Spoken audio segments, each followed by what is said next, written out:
জনপ্রিয় সামাজিক মাধ্যমগুলির মধ্যে ফেসবুক একটি গুরুত্বপূর্ণ মাধ্যম। বর্তমানে ছোট থেকে বড়, এমনকি নেতা অভিনেতা থেকে সেলিব্রিটিদের, এমনকি বহু জনপ্রিয় ব্যক্তিদের ফেসবুক অ্যাকাউন্ট রয়েছে। আবার মাঝে মধ্যে এইসব অ্যাকাউন্টগুলি হ্যাক হওয়ার ঘটনাও সামনে আছে। এবার এমনই একটি ঘটনা দুর্গাপুর পশ্চিম বিধানসভার বিজেপির বিধায়ক লক্ষণ চন্দ্র ঘড়ুইয়ের ফেসবুক অ্যাকাউন্টের ক্ষেত্রে অভিযোগ এনেছে বিজেপির বিধায়ক, আর এর জন্য অভিযোগ করলেন তৃণমূলের বিরুদ্ধে। ঘটনাটিকে নিয়ে শুরু হয়েছে রাজনৈতিক তরজা। ঘটনার সূত্রপাত দিন কয়েক আগে তৃণমূলের ফ্যান ক্লাবের একটি সোশ্যাল পেজ মুখ্যমন্ত্রী মমতা বন্দ্যোপাধ্যায়ের একটি ছবি দিয়ে পোস্ট করা হয়। অসাধারণ হতে হলে সাধারণও হতে হয়। দেখা যায় বিজেপির বিধায়ক সেই পোস্টে লাইক করেছেন, আর মুহূর্তের মধ্যে তা ভাইরাল হয়ে যায় সোশ্যাল মিডিয়ায়, যাকে ঘিরে শুরু হয়েছে বিতর্ক।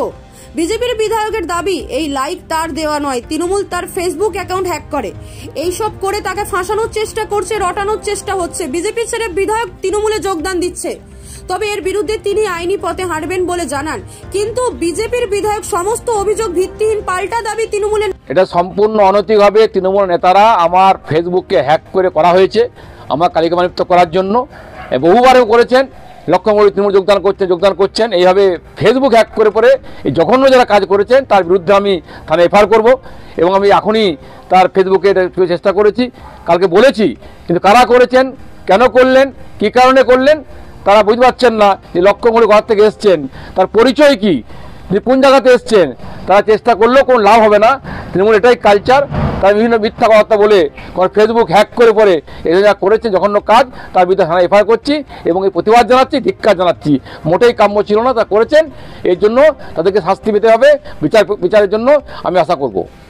তো আবার কিছু নেই, লক্ষণবাবু মমতা ব্যানার্জিকে লাইক করেছেন তার নীতি আদর্শকে ভাল লেগেছে বলে, এটা তো স্বাভাবিক।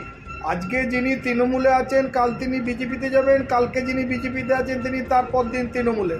দেখতে পাচ্ছেন না, পশ্চিমবঙ্গের অর্জুন সিং, শুভেন্দু অধিকারী থেকে শুরু করে এই জেলার জিতেন্দ্র তেওয়ারি থেকে কাউন্সিলর সব একটার পর একটা লাইন দিয়ে বসে আছেন।